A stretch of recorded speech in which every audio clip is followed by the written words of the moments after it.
अब हम अपना चौथा चैप्टर शुरू कर रहे हैं, धातु और अधातु। धातु और अधातु में सबसे इम्पोर्टेंट पॉइंट ही धातु और अधातु में अंतर का है।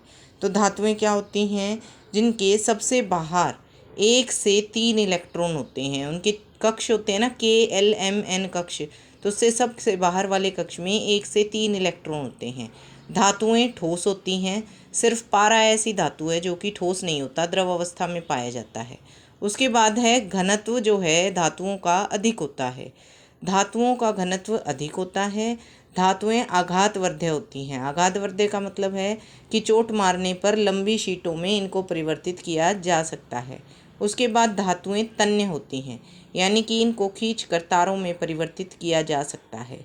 उसके बाद अगला पॉइंट है आपका, धातुएं विद्युत और ऊष्मा की सुचालक होती हैं। नेक्स्ट 6th पॉइंट है, धातुएं ध्वनिक होती हैं। मतलब अगर दो धातुएं टकराएंगी एक दूसरे से तो ध्वनि उत्पन्न करेंगी। धातुएं आपको पता ही है, सोना, चांदी, लोहा, तांबा सभी जो हैं वो चमकदार होती हैं।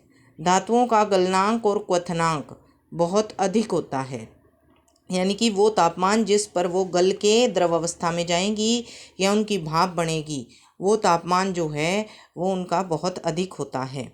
धातुओं के ऑक्साइड जो होते हैं वो हमेशा क्षारकीय प्रकृति के होते हैं।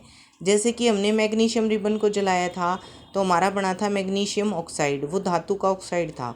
उसमें को जब हमने पानी में घोला तो उससे बन गया हमारा MgOH2, मैग्नीशियम हाइड्रोक्साइड, जो कि क्षारकीय प्रकृति का है। उसके बाद है, धातुएं जो हैं वो क्लोरीन से क्रिया करके और विद्युत संयोजक यौगिक बनाती हैं, यानी कि आयनिक यौगिक बनाती हैं। धातुएं अपचायक होती हैं। अपचायक, अपचयन उपचयन हम फर्स्ट चैप्टर में कर चुके हैं, तो ये अपचयन करने में मदद करने वाली होती हैं, इसलिए इनको कहते हैं अपचायक। अम्लों से क्रिया करके ये हाइड्रोजन गैस उत्पन्न करती हैं। उसके बाद है अधातुएं। अधातुएं जो होती हैं उनके सबसे बाहर वाले कक्ष में 4 से 7 इलेक्ट्रॉन होते हैं। ये जो हैं ठोस, द्रव या गैस तीनों अवस्था में पाई जाती हैं। अधातुओं का घनत्व कम होता है। अधातुएं भंगुर होती हैं, यानी कि अगर उनके ऊपर चोट मारी जाए तो वो टूट जाती हैं। तन्य नहीं होती। तन्य नहीं होती मतलब इनकी खींचकर तारें नहीं बनाई जा सकती। आप लकड़ी के ऊपर अगर कुछ मारोगे तो वो टूट जाएगी, लकड़ी को खींचोगे तो उससे तार नहीं बन सकती। उसके बाद है कि ये विद्युत और ऊष्मा की कुचालक होती है। आपको पता है लकड़ी, प्लास्टिक ये और हवा, ये सारी विद्युत और ऊष्मा की कुचालक होती हैं। ये ध्वनिक नहीं होती। लकड़ी पर लकड़ी मारोगे तो वैसी ध्वनि उत्पन्न नहीं होगी, जैसे आप मंदिर में घंटी बजाते हो वैसी उत्पन्न होती है। उसके बाद है चमकहीन।